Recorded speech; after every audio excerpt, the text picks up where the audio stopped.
चंगाई,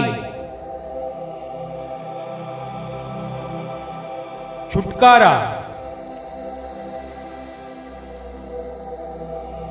पाप क्षमा, आनंद, शांति, अनंत जीवन। यह है ऐलान मसीह के क्रूस का, वह क्रूस जो गए 2000 वर्ष से पापी और कमजोर इंसान के लिए सामर्थ बन चुका है। परमेश्वर का पुत्र यीशु मसीह इंसान बनकर 2000 साल पहले धरती पर आया और पापियों की मुक्ति के लिए क्रूस पर बलिदान किया और स्वर्ग के आशीषों को हम पापियों के लिए धरती पर लाया। इसलिए बाइबल कहती है कि परमेश्वर ने जगत से इतना प्रेम रखा कि उसने अपना इकलौता पुत्र दे दिया, ताकि जो कोई उस पर विश्वास करे वह नष्ट ना हो परंतु अनंत जीवन पाए।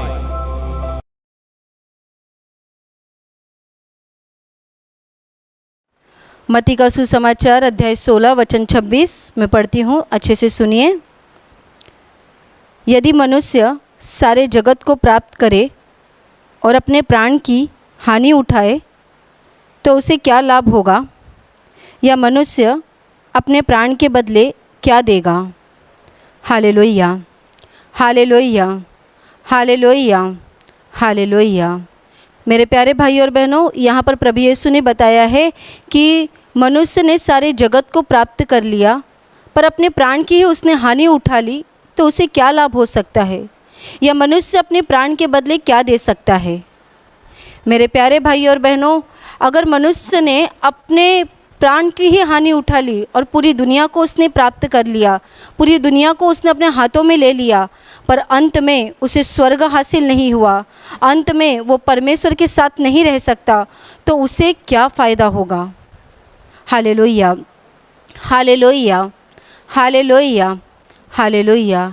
एक मनुष्य के पास 2 समय का खाना है, एक छोटा सा घर है, पहनने को कपड़े हैं, इसी में ही उसको संतुष्टि नहीं मिलती है, वो इसमें समाधान नहीं महसूस करता है और इसके विपरीत वो और ज़्यादा कमाने की कोशिश करता है और ज़्यादा कमाने के लिए उसे और ज़्यादा मेहनत लेनी पड़ती है, और ज़्यादा उसे कष्ट उठाना पड़ता है, और ज़्यादा उसे परिश्रम करना पड़ता है। और उसके मन में यही इच्छा होती है कि मेरे पड़ोसी के पास बहुत कुछ है, बहुत कुछ, यानी उसके पास एक छोटा सा घर है, घर में बहुत साधारण सी वस्तुएं हैं, छोटे मोटे कुछ फर्नीचर हैं और उसमें ही उसकी ज़रूरतें पूरी हो रही हैं, फिर भी उसे ऐसा लगता है कि मेरे आसपास के जो लोग रहते हैं उनके पास बहुत ज़्यादा है, यानी अच्छी गाड़ी है, बड़ा घर है, बहुत सारी घर में अच्छी सी चीज़ें हैं, वस्तुएं हैं, और वो अच्छे से ऐशो आराम का जीवन जी रहा है। और उसको देखकर इसके मन में विचार आता है कि ये सारी चीज़ें मुझे भी मिलनी चाहिए, और वो सारी चीज़ें पाने के लिए मनुष्य और ज़्यादा मेहनत करता है। ये व्यक्ति सोचता है मुझे और ज़्यादा मेहनत करनी चाहिए, 10,000 की नौकरी कर रहा है पर उसमें उसे संतुष्टि नहीं मिल रही है, उसमें उसे समाधान नहीं मिल रहा है, और वो सोचता है 10,000 की जगह अगर मुझे 25,000 की नौकरी मिलती तो कितना अच्छा हो जाता, मेरा घर और ज़्यादा कितना अच्छे से चलता, मैं ये छोटे से घर को छोड़कर बड़ा घर खरीदता, बड़े घर में रहता, मेरा परिवार और ज़्यादा अच्छे से रह सकता, मेरे घर में और बहुत सारी वस्तुएं आ जाती तो मेरा जीवन कितना और अच्छा हो जाता। मेरे प्यारे भाई और बहनों, जो अभी उसके पास है उसमें उसकी सारी ज़रूरतें पूरी हो रही है, फिर भी उसे और ज़्यादा चाहिए, और ज़्यादा चाहिए, और इसके चक्कर में वो इतना ज़्यादा पैसों के पीछे दौड़ने लगता है, इतना ज़्यादा वो दुनिया की चीज़ों को प्राप्त करने के लिए दौड़ने लगता है कि वो सब कुछ भूल जाता है, वो खुद को भी भूल जाता है। कितने भाइयों के बारे में मैंने देखा, हमको पता है कितने भाइयों के विषय में वो बताते हैं कि वो 16-16 घंटा काम करते हैं, और वो बताते हैं कि 16 घंटा काम करने के बाद उनके शरीर में कुछ ताकत रह नहीं जाती, कम सोना होता है, ज़्यादा अच्छे से उनको नींद नहीं मिल पाती है, और उसके वजह से उनके शरीर में हमेशा कुछ ना कुछ बीमारी शुरू हो जाती है। किस लिए वो 16 घंटा काम कर रहे हैं, क्योंकि जो 8 घंटा वो काम कर रहे हैं उसमें उनको जो पगार मिलता है, जो तनख्वाह मिलती है, उसमें उनको संतुष्टि नहीं है। इसीलिए वो ओवर टाइम करते हैं। ओवर टाइम कर कर वो अपने शरीर का नुकसान करते हैं, अपने परिवार का नुकसान कर लेते हैं। Hallelujah, hallelujah, hallelujah. मेरे प्यारे भाई और बहनों, इसीलिए प्रभु यीशु ने यहाँ पर बताया है कि मनुष्य ने अगर सारे जग को प्राप्त कर लिया, पूरी दुनिया को उसने हासिल कर लिया, पर अंत में उसने अपने प्राण को ही गंवा दिया, अपने प्राण का उसने नुकसान कर लिया, तो उसे क्या फ़ायदा हो जाएगा।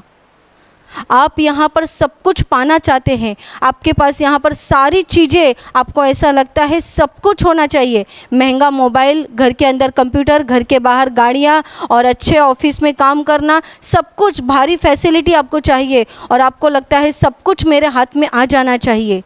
और बहुत सारे लोग हैं भी जिनके हाथ में बहुत सारे पैसे, बहुत सारे सम्मान, बहुत सारे मान उनको दिया जाता है समाज में, पर जब वो अंत में उनका प्राण निकल जाता है, अंत में वो कहाँ जाएंगे, कहाँ पर वो पहुँच जाएंगे।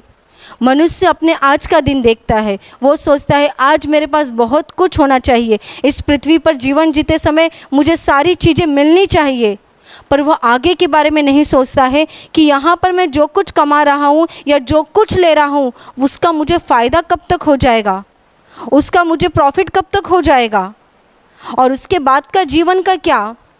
कितने लोगों को तो लगता है इसके बाद का जीवन है ही नहीं, क्योंकि शैतान ने उनको फंसा के रखा है। उनको ऐसा लगता है कि दुनिया में यही एक जीवन है, एक बार ये जीवन मिल गया, इसी में जो करना है वो हमें कर लेना है, इसके बाद मरने के बाद जीवन है नहीं।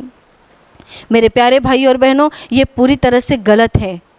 ये शैतान ने आपको फंसा के रखा है कि इसके बाद का जीवन है नहीं, पर सच्चाई तो ऐसी है कि ये जो हम जीवन जी रहे हैं, ये जीवन बहुत छोटा सा है, बहुत छोटा सा। पहले के लोग बहुत सालों साल जिया करते थे, पर आज के समय पर जीवन इंसान का बहुत छोटा हो गया है। इंसान 60 साल, 70 साल, ज़्यादा से ज़्यादा 80 साल जी लेता है तो हम बोलते हैं उसने बहुत जिया। पर ये 80 साल का जीवन ख़त्म होने के बाद उसके बाद का क्या है। ये जो हमारा छोटा सा जीवन है, ये जीवन कभी ना कभी ख़त्म होने वाला है, पर जो इसके बाद का जीवन है वो जीवन को एक सही मायने पर एक अर्थ है। जब हम इस शरीर को छोड़ देते हैं और इसके बाद का हमारा जो जीवन शुरू होता है, सच्चाई में वही हमारा जीवन है। Hallelujah, hallelujah, hallelujah. फिर वो सच्चाई का जीवन जब शुरू होने वाला रहता है, वो जीवन है हमारी आत्मा का जीवन। ये शरीर में जो हम जब जन्म लेते हैं, इस शरीर के साथ एक दिन हम ख़त्म हो जाएंगे, पर इस शरीर के अंदर जो हमारी आत्मा है, उस आत्मा का क्या हो जाएगा। प्रभु यीशु ने यहाँ पर वही बातें बताई है कि हम सब कुछ प्राप्त कर ले, पूरी दुनिया को हासिल कर ले, पर अगर मरने के बाद हमारी आत्मा को हम बचा नहीं सकते तो हमारे जीवन का क्या फ़ायदा है। या फिर हम अपनी आत्मा को कौन से प्रकार से बचा सकते हैं, क्या देकर हम अपनी आत्मा को बचा सकते हैं। मेरे प्यारे भाई और बहनों, आत्मा सच में देखा जाए तो यही हमारा ये जो हमारी आत्मा है, यही हमारी आत्मा का सच्चा अस्तित्व है। हमारी आत्मा में ही जब हम नया जीवन जीने जाते हैं, उसी को सार्वकालिक जीवन कहा गया है, अनंत काल का जीवन। एक बार मरने के बाद मर जाते हैं, मरने के बाद जो हमारा नया जीवन शुरू होता है, वो नया जीवन 2 जगह पे शुरू होता है, जिसे बाइबल कहती है एक तो नरक है और दूसरा स्वर्ग है।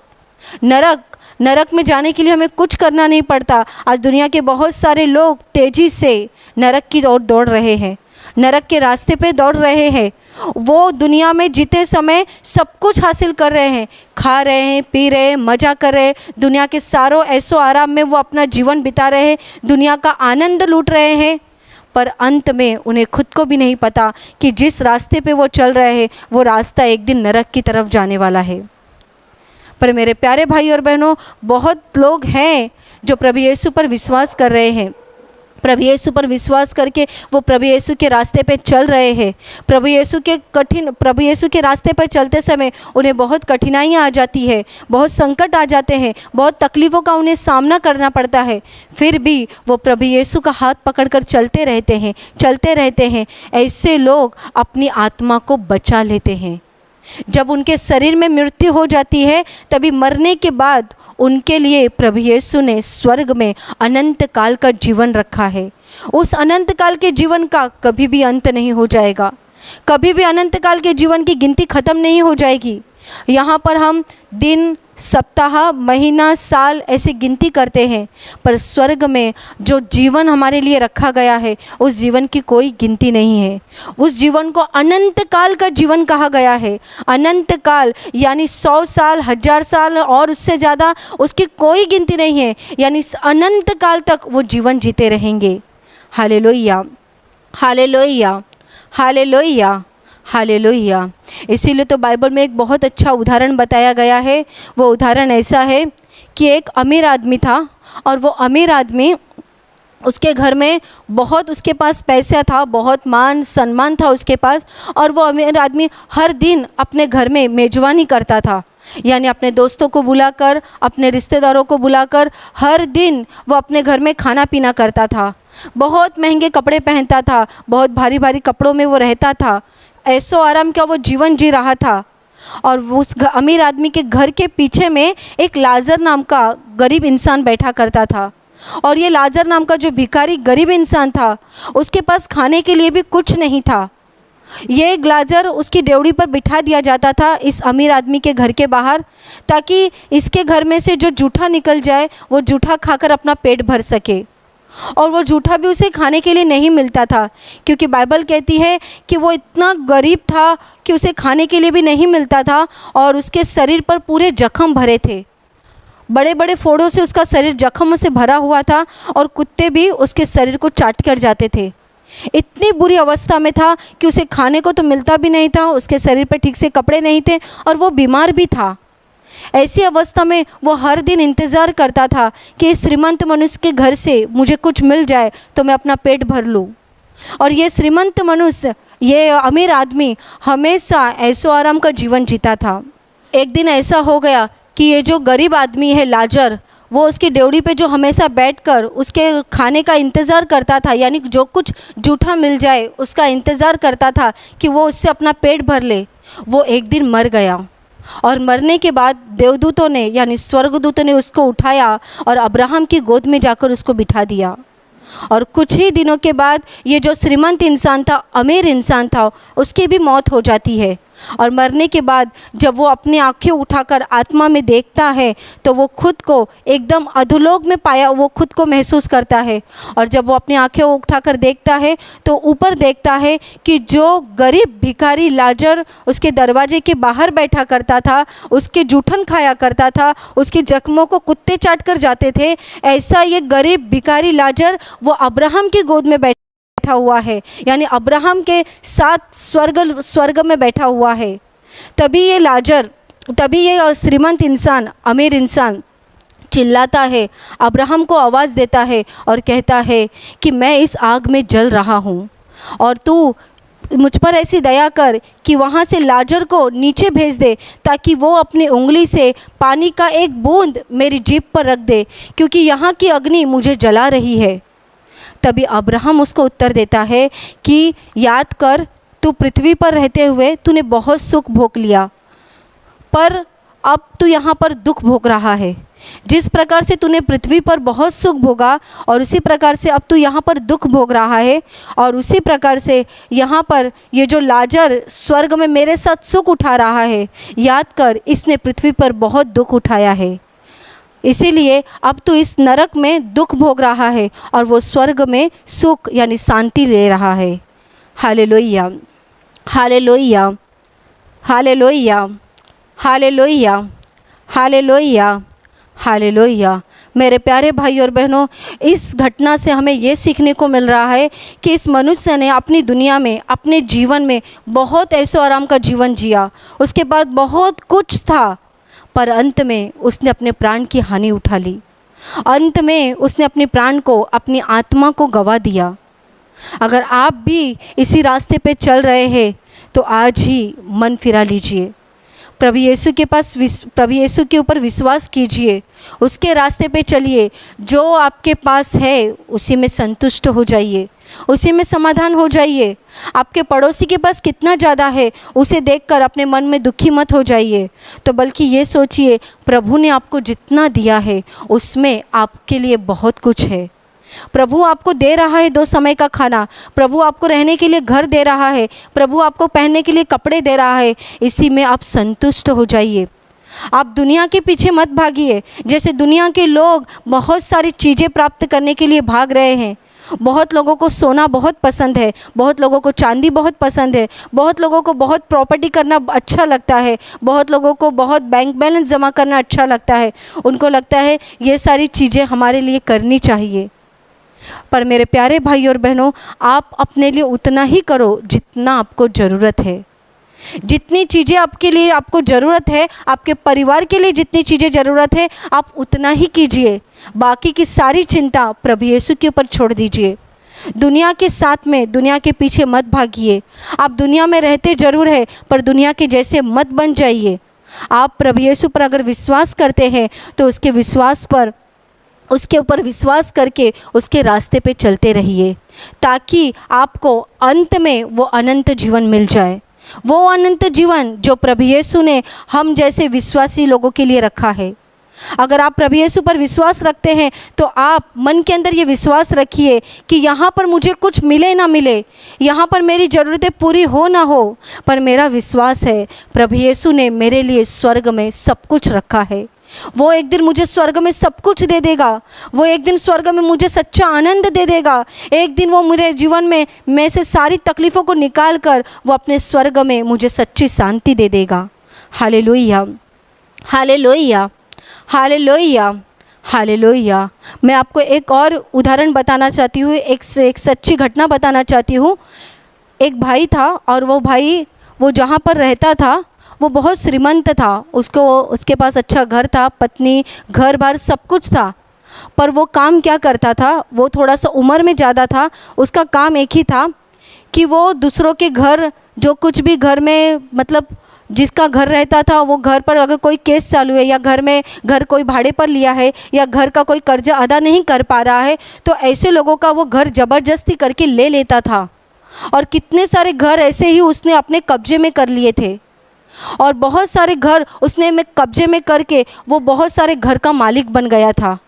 और उसका काम ही वही था कि हमेशा वो कोर्ट में जाया करता था, किसी न किसी पर कोर्ट में केस करता था और उनका घर ज़बरदस्ती से लेकर वो खुद के नाम पर कर लेता था।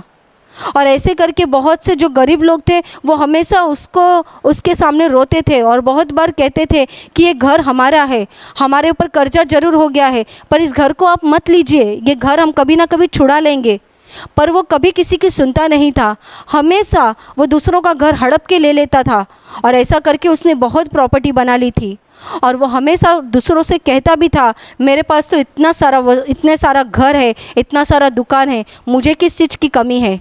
और हमेशा वो दूसरों को तुच्छ समझता था, यानी आसपास में जितने लोग रहते थे सबको वो तुच्छ समझता था, किसी से वो ठीक से बात भी नहीं करता था और हमेशा वो ऐशो आराम से रहा करता था। आसपास में जितने लोगों का घर उसने ले लिया था वो सब लोग उसका बहुत बुराई करते थे। वो कहते थे ये इंसान कितना बुरा है, हमारे घर को उसने ले लिया, ज़रा भी तरस नहीं खाता, ज़रा भी किसी के बारे में सोचता नहीं, हमेशा खुद की ही भलाई देखता है। और एक बार ऐसा ही हो गया, किसी व्यक्ति के साथ उसका झगड़ा हो गया। वो व्यक्ति भी बहुत गरीब था और उसने कहा कि तूने जो ये घर लिया है, एक दिन तेरा घर ये मैं ले लूँगा और तुझे मैं रास्ते पर लाकर दिखा दूँगा। और वो भाई बहुत रोने लगा, उसके मन में बहुत डर महसूस हो गया और वो प्रभु यीशु पर विश्वास करता था, उसका परिवार प्रभु यीशु पर विश्वास करता था। ये पति पत्नी प्रभु यीशु के सामने बहुत रोकर प्रार्थना करने लगे कि प्रभु ये घर अभी अभी तो हमने लिया है और ये घर पर उस सामने वाले व्यक्ति की नज़र है, वो कैसे भी करके वो उसने हमें धमकी दी है कि ये घर वो ले लेगा, तो कुछ तो कर, ये हमारा एक ही घर है, अगर उसने ये भी ले लिया तो हम कहाँ जाएंगे। ये पति पत्नी हमेशा प्रभु के पास प्रार्थना करते रहे, प्रभु के पास प्रार्थना करते रहे। और बाद में एक दिन ऐसा हो गया कि इस व्यक्ति ने, जो सामने वाला व्यक्ति था, उसने कहा कि आपको ये घर बहुत जल्दी खाली करना पड़ेगा क्योंकि इस घर पे मैं केस डालने वाला हूँ। ये पति पत्नी बहुत अंदर से डर गए और उन्होंने कुछ नहीं कहा। और बाद में ऐसा हो गया कि जिस रात को इस भाई ने कहा कि ये घर मैं ले लूँगा और तुम लोग को रास्ते पर लाकर दिखा दूँगा, तभी उसके दूसरे ही रात को इस भाई को ज़ोर से हार्ट अटैक आ गया और दिल का दौरा पड़ने की वजह से उसको तुरंत हॉस्पिटल में लेकर गए। उसको आईसीयू में भर्ती किया गया और 24 घंटे के अंदर उसकी मौत हो गई। Hallelujah, hallelujah, hallelujah, hallelujah. मेरे प्यारे भाई और बहनों, ये घटना मैं आपको इसीलिए बता रही हूँ, ये घटना पूरी तरह से सच घटना है। मैं आपको इसीलिए बता रही हूँ ताकि इस घटने के ऊपर से आपको मालूम पड़ जाए कि प्रभु यीशु कितना महान है। प्रभु यीशु ने, आपको ऐसा लगता होगा उस व्यक्ति की जान चली गई, ये कैसे हो गया, पर आपने ये सोचा कितने लोगों का, कितने गरीब लोगों का घर इस व्यक्ति ने ले लिया। और अंत में जो मसीह परिवार था, ये जो पति पत्नी रहते थे, उनका परिवार रहता था, अंत में वो उनको भी सताने लगा। बहुत से लोगों को वो सता रहा था और उससे अपने घर पर, अपने पैसों पर बहुत घमंड था। वो बार बार लोगों को कह के बताता था कि मेरे पास तो सब कुछ है, मेरे पास तो सब कुछ है, तुम्हारे पास क्या है? मेरे पास बहुत पैसा है, बहुत दुकान है, बहुत घर है, इतने घर का मुझे भाड़ा आता है, मैं बैठकर खा सकता हूँ, मैं जीवन भर बैठ के खा सकता हूँ। और अंत में क्या हो गया? जीवन भर उसने पूरे पैसे को, पूरी प्रॉपर्टी को उसने जमा करने में बिता दिया और अंत में उसने अपने प्राण की हानि उठा ली। Hallelujah, hallelujah, hallelujah, hallelujah. मेरे प्यारे भाई और बहनों, आप अगर प्रभु यीशु पर विश्वास करते हैं, विश्वास में चलते रहिए, दुनिया के पीछे मत भागिए। आप अगर अपने प्राण को ही खो देंगे तो किस चीज़ से अपने प्राण को वापस लाएंगे? आप अपने कौन सी चीज़ देकर अपने प्राण को वापस ले सकते हैं? प्राण को यानी आत्मा को आप अपनी कौन सी चीज़ों से बचा सकते हैं? एक बार अगर आपकी आत्मा नरक में चली गई तो क्या आपका सोना आपको बचा सकता है? क्या आपका भारी मोबाइल, जो बहुत महंगा मोबाइल है, क्या वो आपको बचा सकता है? क्या आपका भारी कंप्यूटर आपको बचा सकता है? क्या आपकी भारी गाड़ी आपको बचा सकती है? आपकी ऐसी कौन सी चीज़ है कि आपका भारी महंगा घर आपको बचा सकता है? दुनिया की ऐसी कोई भी चीज़ नहीं है जिस चीज़ को देकर हम अपने आत्मा को बचा सकते हैं। हमारी आत्मा को हम केवल एक ही चीज़ से बचा सकते हैं और वो है प्रभु यीशु पर विश्वास करने से। प्रभु यीशु पर विश्वास करने से हम अपनी आत्मा को सुरक्षित रख सकते हैं। उसके ऊपर विश्वास कीजिए, उसके नाम पर विश्वास कीजिए और दुनिया के पीछे, पैसों के पीछे, सोने के पीछे, चांदी के पीछे और बहुत सारी प्रॉपर्टी के पीछे मत भागिए। तो जितना है उसमें संतुष्ट हो जाइए और अपने जीवन को प्रभु में आनंदित होकर जीते रहिए। यानी यहाँ का जीवन आपका ख़त्म होने के बाद, अब मरने के बाद अनंत काल के जीवन में प्रवेश कर सकेंगे। Hallelujah, hallelujah, hallelujah, hallelujah, hallelujah. मेरे प्यारे भाई और बहनों, प्रभु यीशु ने यहाँ पर बताया है कि मनुष्य ने अब पूरी दुनिया को कमा लिया, पूरी दुनिया को प्राप्त कर लिया, पर अगर उसने खुद के प्राण को गवा दिया, अपने प्राण की हानि उठा दी, तो उसे क्या लाभ हो सकता है? हम सब कुछ कमा सकते हैं, सब कुछ, पर अगर अंत में हम अपने प्राण को ही बचा नहीं सकते, अपनी आत्मा का ही हम उद्धार नहीं कर सकते, तो हमारे ये जीवन का क्या फ़ायदा है? हमारे इस जीवन का क्या लाभ है?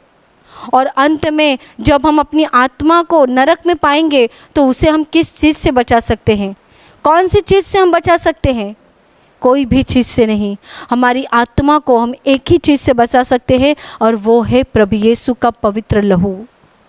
आज तक आपने कभी प्रभु यीशु पर विश्वास नहीं किया होगा, आज ही प्रभु यीशु पर विश्वास कीजिए, उसे अपने जीवन में मुक्तिदाता करके स्वीकार कीजिए, अपने जीवन में प्रभु करके स्वीकार कीजिए। आपको आज तक पैसों का लालच होगा, आज तक आपको प्रॉपर्टी का लालच होगा, आज तक आपको बहुत सारे सोना चांदी और बहुत सारी चीज़ें जो दुनिया में है, उस चीज़ों को पाने की लालसा होगी। वो सारी चीज़ें छोड़ दीजिए, वो सारी चीज़ों पर भागना बंद कर दीजिए और जो आपको प्रभु ने दिया है उसमें संतुष्ट हो जाइए, उसमें आनंदित हो जाइए, उसमें आनंद करके प्रभु यीशु में आनंदित होकर जीवन जिए। आप उसमें आनंदित होकर प्रभु यीशु में आनंद करिए। मेरे प्यारे भाई और बहनों, प्रभु यीशु हमें अनंत काल का जीवन देना चाहता है। वो हमें जीवन देने के लिए ही आया है। इसीलिए तो वो कह रहा है अनंत काल का जीवन देने के लिए वो इस धरती पर आ गया है। उसका स्वीकार कीजिए, उस पर विश्वास कीजिए और उस पर विश्वास करके अनंत काल के जीवन में प्रवेश कर लीजिए। Hallelujah, hallelujah, hallelujah, hallelujah, hallelujah, hallelujah. और अभी प्रार्थना करने का समय है। मैं आपके लिए प्रार्थना करने जा रही हूँ। आपके शरीर में जहाँ कहीं भी बीमारी है आप वहाँ पर हाथ रखिए। अगर आप वहाँ पे हाथ नहीं रख सकते तो अपने सीने पर हाथ रखिए और विश्वास कीजिए कि एक ही पल में प्रभु यीशु आपको चंगाई दे देगा। प्रभु यीशु के पवित्र नाम से आपके शरीर की सारी बीमारी इसी समय निकल जाए। प्रभु यीशु के पवित्र नाम से आपके जीवन का दुख, समस्या प्रभु यीशु के नाम से निकल जाए। आपके जीवन में जो शैतान काम कर रहा है, शैतान की सारी ताकत प्रभु यीशु के नाम से इसी घड़ी निकल जाए। सब प्रकार की दुष्ट आत्माओं, मैं तुम्हें प्रभु यीशु के नाम से आज्ञा देती हूँ, इनके जीवन से निकल जाओ और फिर से इनके जीवन में प्रवेश मत करना। आपके जीवन में प्रभु यीशु की आशीष आ जाए, आपके घर के अंदर प्रभु यीशु की आशीष आ जाए, पवित्र आत्मा का आनंद आपके जीवन में और आपके परिवार में आ जाए। आमीन।